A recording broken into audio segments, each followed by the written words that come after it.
설교 제목 따라해 주십시오. 예수님의 감사로 무덤을 열라. 시작. 예수님의 감사로 무덤을 열라. 한 번 더요. 시작. 예수님의 감사로 무덤을 열라. 자, 39절 보시면 예수님이 지금 어디에 서 계시냐면요, 죽은 지 나흘 된 나사로가 이미 죽은 지 나흘 된 무덤에 있습니다. 예수님이 이르시되 돌을 옮겨 놓으라. 그러자 자, 누이 마르다를 묘사하되 죽은 자의 누이 마르다라고 표현합니다. 죽은 자의 누이 마르다. 주여, 죽은 지 나흘이 되었음에 벌써 냄새 납니다. 그러니까 이미 상황 종결됐어요. 이미 끝나버렸습니다. 끝난 것도 아예 나흘이나 되어버려서 심각한 상황, 모든 게 다 파멸된 상황이었던 거죠. 근데 왜 지금 무덤가에 있냐면요, 이들은 열심히 자기 오라비 나사로 질병에서 고침받도록 간절히 기도했거든요. 이미 예수님께 여러 차례 편지를 보낸 것 같습니다. 주여 빨리 와주세요. 우리 오빠 오라비가 병들었습니다 라고요. 그러나 왠지인지 예수님은 이 간절한 외침을 듣지 않으셨어요. 평상시 같으면 바로 번개처럼 오셨을 텐데 마리아 또 마르다, 이 두 명이 간절하게 이제 기도한 거죠. 예수님 빨리 와서 이 문제 해결해 주세요. 안 그러면 우리 오빠 죽습니다. 그런데 예수님은 요지부동이셨어요. 무응답이셨어요. 무응답. 그래서 예수님이 이제 무덤가에 오셨을 때 이 두 자매 똑같은 말로 원망이었죠. 원망. 22절에서는 마르다가, 32절에서 마리아가 이렇게 하소연하는 걸 보십시오. 주께서 여기 계셨더라면 내 오라버니 죽지 아니했을 것입니다 라고요. 그러니까 원망이죠. 원망. 하나님 왜 이제 오셨어요? 왜 이제서야 오셨어요? 이제 다 끝났어요. 이제 냄새납니다. 냄새나. 다 끝났어요. 사실 이 마르다와 이 마리아 믿음이 되게 좋았어요. 예를 들어 24절에 이 마르다의 신앙 고백을 들어보시면, 아니 마지막 날 부활 때는 다시 살아날 줄 제가 압니다 라고 그렇게 할 정도였었죠. 또 명시적으로 예수님이 이들을 사랑했다라는 표현들이 곳곳에 나오죠. 자, 예수님의 사랑도 받았고 또 간절히 기도도 했고 믿음도 좋았던 가정. 근데 응답은 없었어요. 그리고 다 끝나버렸어요. 무덤 문은 닫혀버렸습니다. 아마 시편에 비유하자면 애가라고 할 수 있죠. 주님이 여기 계셨더라면 이렇게 끝나지 않았을 텐데 왜 아무 말씀 없으셨습니까? 가령 예를 들어 시편 22편 1절 대표적 애가죠. 어찌하여 나를 멀리하여 돕지 아니하시오며 내 신음소리 듣지 아니하십니까? 듣지 않으시는 주님, 외면하시는 주님, 또 때로는 주님의 인자가 폐하여졌습니까? 혹은 주님이 언약을 돌아보지 않으십니까? 등등의 애가들, 탄식들, 고통들, 이것이 바로 무덤가에 있었던 감정이었죠. 많은 이들이 이미 울고 있었고 마르다야 제정신으로 마지막 날엔 부활할 걸 믿습니다, 이 정도 교리적 고백했지만, 그러나 그 동생 마리아는 그런 고백 없었어요. 그냥 무조건 통곡했죠. 통곡. 그래서 그 사이에서 예수님도 눈물을 흘리셨던 장면. 자, 모든 것이 끝났고 또 모든 것이 파멸됐다라고 여기는 지점. 여러분 그 지점, 응답 없는 지점. 여러분 그 지점에서 해야 될 일이 무엇일까요? 자, 예수님이 어제도 자원이 절대 부족한 상황에서 제자들 계산하다 실패했고 오병이어까지 생각했지만 이 많은 걸 어떻게 하겠습니까? 라고 다 실패했던 이 제자들. 그러나 그 상황 예수님은 바로 감사를 했죠. 먼저 앉게 했고 그릇 준비했고 그리고 눈을 들어 감사를 시작함으로 5,000명을 먹인 사건.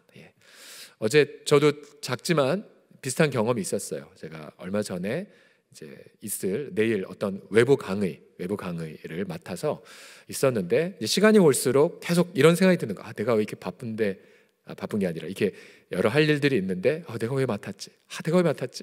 막 그런 생각을 했었어요. 이제 3시간 정도 강의를 하는 거였는데 왜 그랬지? 그랬다가 제가 설교를 준비했잖아요. 분명히 설교 준비할 때 뭐라고 제가 설교했어요? 자원이 부족해도 오병이어 갖고 감사하자. 본인이 설교 준비해 놓고 본인이 설교들을 안 쓰면 말이 안 되잖아요. 그래서 저도 의지적으로 주님 감사합니다. 그러니까 의지적인 거죠. 감정은 안 따라오는데 의지로 감사합니다. 주님 감사합니다. 그리고 강의를 위해서 우리 당회원들에게 기도 부탁해드리고 했고, 근데 막상 어제 오후에 이렇게 강의를 섬기면서 이거구나. 아주 작은 오병이어를 주께 드렸지만 그때 강의 시간 이렇게 부어지는 걸 경험했어요. 이렇게 막 충만히 부어지는 거. 그 맛에 사실은 설교하는 거예요. 되게 기뻤어요. 그리고 아무것도 아닌 제가 굉장히 멀리 계신 분을 온라인을 통해서 강의했던 거였거든요. 이렇게 아무것도 아닌 내가 저 귀한 분들을 위해 섬겼다니. 그래서 하루 온종일 기쁨, 감사, 또 그렇게 하나님 부어짐을 경험했기 때문에 또 제 어떤 영적 지각이 더 밝아지고 더 이렇게 감사한 경험. 그래서 저도 어제 오늘 한종일 오병이어 감사, 오병이어 감사를 경험했었습니다. 할렐루야, 오병이어 감사. 그런데 오늘 이 지점은 더 난이도가 높아요. 완전히 파멸된 거예요. 끝나버린 거예요. 그렇게 내가 열심히 기도했는데 완전히 끝나버린 상황. 우리도 종종 우리 예수 믿는 성도들 이런 기쁨으로 개업을 했지만 폐업할 수도 있고요. 또 열심히 우리 환우를 위해 기도했지만 우리 장래 또 눈물로 치를 때도 종종 있죠. 열심히 자녀 위해 기도했는데 또 열심히 무언가를 위해 기도했는데 응답 없음을 종종 경험합니다. 그런데 예수님이 이 모든 것이 다 끝났다고 한 여긴 지점에서 하셨던 행동을 관찰해 보십시오. 41절 다 같이 읽겠습니다. 41절 시작. 돌을 옮겨 놓으니 예수께서 눈을 들어 우러러 보시고 이르시되 아버지여 내 말을 들으신 것을 감사하나이다. 항상 내 말을 들으시는 줄을 내가 알았나이다. 아멘. 자, 예수님이 모든 걸 다 끝냈던 그 지점에서 하셨던 첫 번째 행동은 무엇이었습니까? 돌을 옮겨 놓으라. 그래서 돌을 옮겨 놓으라. 아니 주여 나흘이나 됐다니까요. 이미 냄새나요. 다시 보고 싶지 않아요. 다시 응답 없던 장소, 상처의 장소, 파멸의 장소, 주님 전 보고 싶지 않아요. 그러나 예수님은 굳이 문을 열어라 직면하게 하셨어요. 너무 괴로운데 아마 죄책감, 자책감, 원망이 뒤섞였겠죠. 돌을 옮겨 놓으라. 그리고 문을 열었어요. 아마 그 순간 격한 시신 썩는 냄새가 풍겨져 왔겠죠. 동시에 왜 응답 안 하셔놓건 이제 와서 뭘. 그리고 나서 예수님이 하셨던 두 번째 행동이 무엇이었습니까? 눈을 들어 우러러 보셨어요. 눈을 들어. 분명 무덤이 열려 있을 텐데 그러나 예수님은 잠깐 보시고는 눈을 들어 우러러 보셨어요. 그러니까 시선을 하나님 아버지께로 고정한 거죠. 그리고는 예수님이 하셨던 말씀이셨어요. 무엇이었습니까? 눈을 불어러 이르시되 아버지 내 말을 들으신 것을 무엇이었습니까? 감사하나이다. 감사하나이다. 예수님이 여기에서 감사를 하셨어요. 예수님이 감사하셨던 것은 문제가 해결되기 때문에 하신 감사가 아니었어요. 여전히 나사로는 죽어 있기 때문에, 또 뭔가 해결됐기 때문에 드린 감사가 아니었어요. 오병이어 앞에 예수님이 미리 감사를 드리셨던 것처럼 무덤가에서도 예수님은 감사를 드리셨어요. 이것은 상황이 해결된 거에 대한 감사가 아니라 바로 하나님 아버지와의 관계를 통한 감사였죠. 예수님은 두 가지의 감사를 드리셨습니다. 첫 번째로 아버지여 제 말을 들으신 것을 감사합니다. 자막 다시 보여주세요. 네 아버지여, 이거 과거형이에요. 이미 들으신 거예요. 과거에 일어난 사건 이미 들으셨어요. 예수 하나님 아버지가. 그 다음에 두 번째로는 현재형입니다. 항상 내 말을 듣고 계신 현재를 인해 감사를 드린 것입니다. 내 말을 이미 들으셨고 또 지금도 듣고 계신 아버지 감사하나이다. 결국 여러분, 성도의 감사의 출처는 바로 하나님 아버지의 기도를 들으심에 있어야 합니다. 비록 무덤가라 할지라도, 비록 이미 파멸되어 끝난버린 상황이라 할지라도 여러분, 성도는 언제나 기도를 들으셨고 이미 항상 기도를 듣고 계신 아버지 하나님이 우리 감사의 대상이자 감사의 원천이자 감사의 이유가 되어야 할 줄을 믿습니다. 이를 위해서 우리는 눈을 들어 하나님 아빠를 바라보셔야 됩니다. 하나님 아버지를. 자, 예수님이 이미 기도를 들으셨다고 말씀하셨어요. 어떤 기도를 들으셨을까요? 예수님은 이미 요한복음 11장 4절에 보시게 되면 나사로가 병들었담을 들었을 때에, 그때에 예수님은 이런 플랜을, 계획을 갖고 계셨습니다. 4절 보시면 이 병은 죽을 병이 아니라 하나님의 영광을 위함이라, 하나님의 아들이 이로 말미암아 영광을 받게 하려 함이라 라고 말씀하셨어요. 자, 이것은 이미 하나님 아버지가 예수님께 말씀하신 거겠죠. 예수님, 그러니까 하나님 아버지, 나사로가 병들었다는데 어떻게 할까요? 기도하셨겠고, 아버지 하나님은 계획을 말씀하셨을 거예요. 이걸로 내 영광이, 이걸로 너의 영광이 드러나리라. 그리고는 머물게 하셨어요. 머물게. 그래서 예수님은 이것을 통해 첫 번째의 감사를 미리 드리신 것입니다. 아버지의 계획대로 되었군요 라고요. 무덤가에서 아버지의 계획대로 한 채 옷 없이 되었음을 고백하고 있습니다. 여러분, 이 고백은 하나님의 절대 주권을 신뢰한 고백입니다. 비록 다 끝난 무덤이라 할지라도 아버지 하나님의 주권을 인정하는 고백. 마치 욥이 모든 걸 다 자녀 잃고 명예 잃고 건강 잃었다 할지라도 아버지 앞에 엎드려 주신 자도 여호와, 거두신 자도 여호와, 다만 여호와께 경배할지어다 라고 고백한 것과 마찬가지죠. 모든 것을 아버지 앞에 맡겼고 모든 것을 주님 앞에 의탁한 삶, 절대 주권의 신앙. 여러분, 그러면 감사를 드릴 수가 있어요. 그리고 그 감사 속에 우린 기대할 수 있습니다. 아버지, 어떠한 계획이 있으시기에 이 어려움을, 이렇게 고백하죠. 잠깐 허용하셨습니까? 라고요.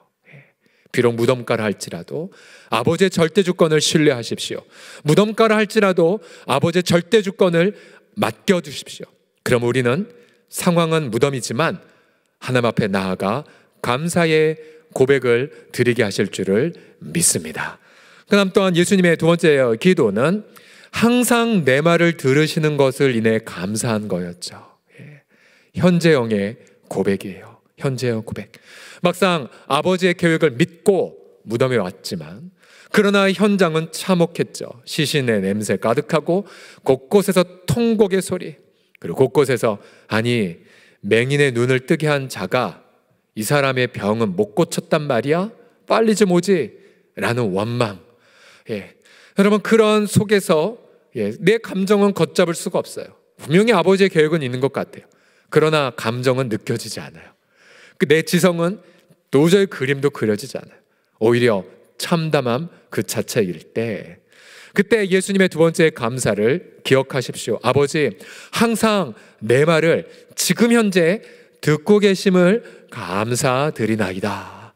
여러분, 이것은 내 감정을 알고 계신 주님, 머리로는 알겠는데 기대가 되는데 아버지, 제 감정은 참담합니다 라고 할 수 있고요. 하나님, 이 상황 보세요. 모두가 저 원망하네요. 아버지, 이 상황 보세요. 믿는 것 같지만 다 저를 비꼬네요. 여러 가지로 감정을 쏟아부을 수가 있겠죠. 그때에 예수님은 항상 내 기도를 듣고 계심을 감사합니다 라고 고백할 수가 있습니다. 여러분, 분명히 예수님은 이 자리에 어떠한 응답으로 오셨냐면 25절, 26절 같이 읽어보겠습니다. 25, 26절입니다. 시작. 예수께서 이르시되 나는 부활이요 생명이니 나를 믿는 자는 죽어도 살겠고 무릇 살아서 나를 믿는 자는 영원히 죽지 아니하니 이것을 네가 믿느냐. 아멘. 자, 저 문장을 한마디로 정리하면 이거예요. 내 사전에, 예수님 말씀이세요. 내 사전에 죽음이란 단어는 없단다 이거예요. 내 사전에 죽음이란 단어가 없단다. 그래서 죽어도 살고요. 또 살아서 믿는 자는 우리 눈에 보기엔 질병으로 죽은 것 같지만 혹은 사고로 죽은 것 같지만 예수님 보기에는 죽음이란 사전에 단어가 없잖아요. 그래서 나사로 보고 내가 잠에서 깨우러 간다라고 말씀하셨던 거죠. 내 사전엔 죽음이란 단어가 없다. 또 다른 말로 말하면 이렇게 적용할 수 있죠. 예수님 말씀이세요. 내 사전엔 파멸은 없다. 내 사전엔 다 끝났다라는 절망은 없다. 내 사전엔 또 여러분 어떠한 단어를 넣으실 수 있겠습니까? 2주 전에 우리 금요 심야 기도회 때에 강명욱 전사님 오셔서 가을 영적 각성의 밤 때에 여러 가지 귀한 메시지와 간증을 하셨습니다. 혹시 아직도 못 들으셨다면 꼭 반드시 들어주십시오. 그 간증 중에서 여러분 수십억 부도날 위기에 맞은 한 사업가 이야기 나오죠. 도저히 해결할 수가 없어서 이 가장은 가족과 함께 동반해서 극단적 선택을 생각을 했습니다. 불가능하니까 해결이. 얼마나 압박이 심했겠습니까? 우연한 기회에 이 전도사님을 알게 되었고 전도사님을 통해 복음을 듣고, 그러나 이 부도 어떻게 해결할 수 없어서 고민하던 차에 전도사님도 하나님 앞에 하소연했죠. 하나님 어떻게 하면 좋겠습니까? 하나님이 지혜를 주셨다고 했죠. 그래서 그분에게 뭐라고 권했냐면, 당장 지금 당신에게 지금 돈을 요구하는 사람, 반드시 부채를 상환해야 될 사람 명단을 다 적으십시오. 자, 그리고 그 옆에 액수를 다 적으십시오. 수십 명의 명단이 나왔대요. 그러고 나서 요구하죠. 이제 각 사람을 찾아가서 이렇게 말씀하십시오. 만나고, 이 사람 굉장히 평소에 굉장히 거만했던, 그리고 욕설도 잘하는 분이었대요. 근데 만나면 90도로 인사한 이후에 그 다음에 이렇게 말하라고. 제발 기다려주세요. 높은 분이 해결해 주기라고 약속했답니다 라고요. 자, 그래서 높은 분이란 주님인데, 이분은 사업가는 반신반의했죠. 아니 그 높은 분을 누구라고 물어보면 어떻게 합니까? 그래도 그냥 해보라고 전도사님이 말했죠. 그래서 막상 90도로 인사하고, 그리고는 높은 분이 해결할 겁니다 라고 말하자, 자, 많은 빚쟁이들은 이번에 달라진 태도와 높은 분이란 말 앞에 다 이렇게 연상했다고 하죠. 아, 청와대가 저분 뒤에 대통령이 계시구나 라고 다 오해를 했고, 알겠다고 내가 연기해 주겠다고. 그리고는 단 몇 분만 이렇게 질문했대요. 혹시 그 높은 분이 하나님 아니냐고. 하나님. 그러자 그렇습니다. 그래서 오히려 상대편은 저도 교회 다니는데 선생님 예수님 믿는다. 너무 반갑습니다. 제가 연기해드리죠 라고 이렇게. 그래서 결국은 부도당한 날 다 연기가 됐고 부도를 받지 않았고, 그리고 그 다음 하나님이 부어주셔서 부채를 완전히 갚았다는 간증. 지금 처음 듣는 것처럼 이제 듣는 분은 금요일에 안 오셨던 분이네요. 그렇게 영적 각성의 밤이라고 와서 보면 된다라고 말했는데, 너무 담임 목사가 이럴 땐 착한 것 같습니다. 좀 꼰대처럼 꼬장꼬장했으면 좋겠는데. 자, 여러분 모든 것이 끝났다고 여기는 지점, 그 지점. 그때 우리는 눈을 들어 아버지를 바라보시고, 그리고 이미 아버지의 기가 막힌 계획이 있음을 신뢰하는 감사, 또한 내 모든 상황을 보고 듣고 계시는 아버지께 감사 기도를 드리시기 바랍니다. 예수님은 부활이요 생명이기에 예수님은 우리 귓가에 대고 크게 외치십니다. 아들아, 내 사전엔 죽음이란 단어 없단다. 딸아, 내 사전엔 모든 게 다 끝났다라는 단어가 없단다. 눈을 들어 아버지를 바라볼지어다. 바로 너의 무덤이 오히려 부활과 생명의 찬미를 드리는 장소가 되게 될지어다 라는 응답을 받으시기 바랍니다. 자, 그런데 여기에서 주의사항이 있습니다. 주의사항. 분명 예수님 앞에 여러분 절대로 모든 게 다 끝났다고 단정 재벌하지 마십시오. 모든 게 다 파멸이라고 절대 단정하지 마세요. 이제 내 인생 끝났어 라고 하지 마십시오. 왜요? 그때 예수님은 복합적인 감정을 느끼실 것이기 때문에 그래요. 오늘 본문에 보시면, 자, 마리아와 사람들이 마골자 예수님은 비통히 여기셨어요. 33절 보시면 심령에 비통히 여기시고 불쌍히 여기셨어요. 여기서 이 불쌍히 여기단 마음은 이해가 됐죠. 죽음의 노예가 된 자들 앞에 느끼는 당연한 연민, 이건 예수님의 분명한 감정이지만, 그러나 우리가 잘 이해하지 못하는 예수님의 감정이 있어요. 비통히 여기다는 단어. 38절에도 보시면 자, 사람들이 말해요. 아니, 맹인의 눈을 뜨게 한 자가 이 사람 문제 미리 와서 해결 못했단 말이야 라고 말하는 말을 듣자 예수님 다시 심령에 비통이 여기시다. 비통이 여기다. 여기서 비통이라는 이 단어는 이런 감정이 섞여 있어요. 분노도 있어요. 분노가 있고 또 한 가지 단어는 당혹스러움이 있어요. 당혹스러움. 비근한 예로 예수님은 인간의 마음을 다 아신다고 말했죠. 그리고 자기를 의탁하지 않는다고 요한복음 1장에 말씀하셨지만 그러나 자 보세요. 저 사람 마음에 모든 게 있음을 알면 당황하지 않아요. 그렇죠? 우리가 당황하는 이유가 믿었던 사람한테 이상한 말 들었을 때 내가 예상하지 못했던 반응이 나오면 우린 이상히 당혹합니다. 예수님은 인간의 마음 다 알아요. 얘네들이 무슨 말 할지 다 알아요. 알매도 불구하고 예수님이 당혹해한 경우들이 종종 있어요. 예수님이 굉장히 마음에 마치 잔잔한 바다가 폭풍우처럼 요동치는 마음 상태를 느끼실 때가 종종 있으셨어요. 예수님 다 아시는데 왜 당혹해 하셨지? 딱 한 가지 가능성이 있어요. 그게 뭐냐면요, 불신의 반응을 보일 때 그때 예수님도 당혹해 하십니다. 가령 다른 복음서를 예를 들면 마가복음 6장 6절을 보시면 예수님은 이렇게 기적을 많이 행했음에도 불구하고 이상히 여기셨어요. 왜요? 그들의 믿지 않음을 보고. 예수님도 당혹해 하십니다. 믿지 않음을 이상히 여기셨더라. 이 예수님의 감정이에요. 또 비근한 예로 구약 성경을 거슬러 가면 여호와 하나님이 백성들이 우상 숭배하고 자녀들을 불태워 우상에게 바치는 장면을 보고 하나님도 이렇게 당혹하세요. 내 마음에 생각하지도 아니한 일이란다. 이 무슨 말이에요? 불신의 마음, 바로 그 앞에 부활이요 생명이 있고 내 사전에 죽음이란 없단다고 말씀하신 부활이요 생명이 있음에도 불구하고 모든 게 끝났다라고 우는 거에 대해 예수님은 안타깝게 당혹해 여기신다는 거예요. 안타깝게. 여러분, 생명의 예수님을 불신하지 마십시오. 여러분, 그분을 당혹하게 만들지 마십시오. 예수님은 말씀하세요. 내가 부활이란다. 내가 생명이란다. 나를 믿는 자는 다 파멸됐다 여겨도 그 속에서 생명의 시작을 경험할 거란다. 나를 믿는 자는 모든 것이 끝났다고 할지라도 그 속에서 놀라운 노래를 부르게 될 거란다.